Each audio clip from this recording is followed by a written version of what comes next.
जो आजकल के बच्चे ये अपने पेरेंट्स से दूर हो गए हैं और ज़्यादातर ये ड्रग्स की तरफ मुतवज्जा हो गए। क्यों मुतवज्जा हो गए? क्योंकि हमारी सोसाइटी में अभी हम देखेंगे इनके पीक केसेस आ गए हैं। तो इसकी वजह से हम देखते हैं कि आजकल ज़्यादातर जो हमारे यूथ है वो मेनिया ले लो, स्किज़ोफ्रेनिया ले लो या बाइपोलर डिसऑर्डर, इन चीज़ों से डिप्रेस्ड है। तो क्या मैं कहना चाह रहा हूँ यहाँ पर कि कितनी भी फेंसिंग करा लो, कितना भी आप चाहो कि यहाँ से वो करा लें, यहाँ से, इससे कुछ नहीं होगा। रूट कॉज देखो, रूट कॉज है क्या? एक यूथ क्या चाहता है? मैं एज अ यूथ रिप्रेजेंटेटिव ये चाहता हूँ कि मेरी सोसाइटी में मेरी बात मानी जाए इन द सेंस क्या माना जाए कि अगर बाहर कोई खेलता है उसको बोले यहाँ पर मत खेलो, यहाँ पर शोर मत करो, जाके अंदर बैठो। ये एक पहला रूट कॉज बनता है। और दूसरा मैं आपको ये बताना चाहता हूँ कि देखो एक फेंसिंग कराने से वहाँ पर यूथ आता है, उसके बाद छलांग मारता है, उसके बाद बोलता है ये तो मर गया, लेकिन उस टाइम नहीं पूछते कि यूथ क्या चाहता है। जब ये एक कमरे में बंद कमरे में बैठता है, खुद को आइसोलेट करके रखता है, तब उससे ये नहीं पूछा जाता कि हाँ जी आप क्यों आइसोलेट खुद को रख रहे हो, क्यों आप इस डार्क एरिया में बैठ रहे हो, तब तो पूछते ही नहीं। हाँ छोड़ दो, खुद ठीक हो जाएगा। खुद कैसे ठीक हो जाएगा? एक इंसान के अपने इमोशंस है, ये कुदरत ने, अल्लाह ताला ने ऐसा ही फरमान किया है कि एक इंसान के जो इमोशंस है दूसरे पे जब ये बोलेगा तभी बाहर निकलेंगे। लेकिन ये बोलने की ये एक पेरेंट को करना है, यहाँ पर स्टैंड लेना है और वहाँ पर आगे आना है। एक सोसाइटी को भी, सोसाइटी को क्या करना है, अपने सोसाइटी में देखना है कि कितने यूथ से, उनका इतना ही काम नहीं है कि मस्जिद में देख लो कि कैसा सेटअप है, यहाँ पर ये लाइटनिंग चली हुई है कि नहीं। हाँ यूथ देखो, कितने यूथ हमारे लोकेलिटी में रह रहे हैं, उनकी इन्फॉर्मेशन लेकर उनको फिर देख लो कि क्या वो आ रहे, क्या वो इन्वॉल्व हो रहे, पार्टिसिपेट कर रहे, कम्युनिटी पार्टिसिपेटिंग, क्या वो सिर्फ खुद को आइसोलेट करे। ये एक यूथ का यहाँ पर रोल बनता है कि वो भी एज बीइंग ए यूथ वो भी देख ले कि मेरे फ्रेंड सर्कल, पीयर सर्कल, क्या वो यहाँ पर आते हैं, वो हमें देखने की ज़रूरत है। पेरेंट्स होते हैं जो भी, या सोसाइटी होती है, प्रेशर डालती है। पहली बात जो है कि आज के जो यूथ है वो ऐसे डांट से या ऐसे वो नहीं समझते हैं, उनको प्यार से समझाना चाहिए और वो जो चाहें, जिस तरीके की वो पढ़ाई चाहें करना चाहिए, उनको वो करने दीजिए।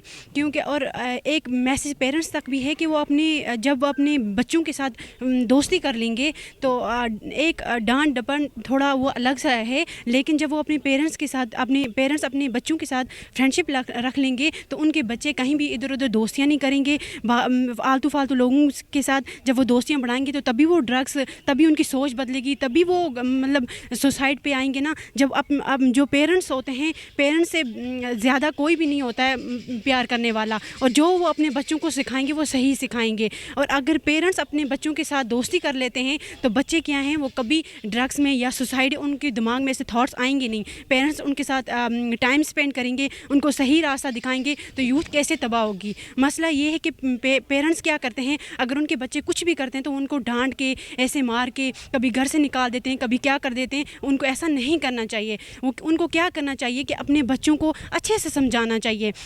वो जब अपने बच्चों को ऐसे दोस्ती करके प्यार से समझाएंगे तो वो समझ जाएंगे। क्योंकि आज की जो जनरेशन है, जो यूथ है, वो प्यार से समझती है, ना कि ऐसे डांट डपट करने से। अगर वो उनको डांटेंगे, उनके साथ मतलब मारेंगे पीटेंगे, तो वो ड्रग्स ही करेंगे ना, सोसाइटी करेंगे ना। मेन काज जो है वो प्रेशर, जब प्रेशर पड़ता है एक स्टूडेंट्स पे या किसी पे तो वो सुसाइड करता है। पेरेंट्स प्रेशर, मतलब कोई स्टूडेंट है वो मतलब या पढ़ना नहीं चाहता या किसी फील्ड में नहीं जाना चाहता, तो जिसकी वजह से पेरेंट्स उसको प्रेशर करते हैं कि नहीं आप ये करो, आप वो करो, जिसकी वजह से वो सुसाइड करता है। तो मैं यही बोलना चाहूँगा सभी पेरेंट्स को कि अपने बच्चों के साथ रहें, उनको जो उनका मन है वो उनको करने दें, जिस फील्ड में जाना चाहते हैं उस फील्ड में जाने दें। तो सर मैं सारे पेरेंट्स को रिक्वेस्ट करती हूँ कि बच्चों को फोर्स ना करे, बच्चे को ज़बरदस्ती ये ना कहे कि डॉक्टर बनना है, इंजीनियर बनना है। जैसे बच्चे को ठीक लगे उसको करने दे, वैसे वो डिप्रेशन में जाएगा, मुझे ये बनना था, घर वाले ये बोल रहे हैं। तो सारे पेरेंट्स से रिक्वेस्ट है। अगर यूथ के पास तो पहला चीज़ अपना घर ही होता है। हमारे पेरेंट्स को चाहिए कि अगर मेरा बेटा या मेरी बेटी कुछ कर रही है तो वो उसे पीछे से सपोर्ट करे, जो ताकि जिस वजह से वो, अगर उसके कुछ मिसाल के तौर पर अगर कहीं पे हमारे पास देखने को मिलता है कि 10 मार्क्स आ रहे हैं, तो अगर कोई अपनी मर्जी से गए हैं, हमारे पास उसे 5 ही मार्क्स आते, तो अपने पेरेंट्स को चाहिए, हमारे पेरेंट्स को चाहिए कि उसे सपोर्ट करे ताकि वो ज़्यादा से ज़्यादा आगे जाए। तो और ये काम करे कि उसको अलग न ज़्यादा जाने दे, उसके साथ शेयर करे ताकि वो स्ट्रेस से डील कर सके अच्छी तरीके से। और ज़्यादा से ज़्यादा हमें अपने ऑफिशियल्स और मेडिकल एडवाइस वक्त पे लेनी चाहिए ताकि हम ये कंट्रोल कर सकते हैं।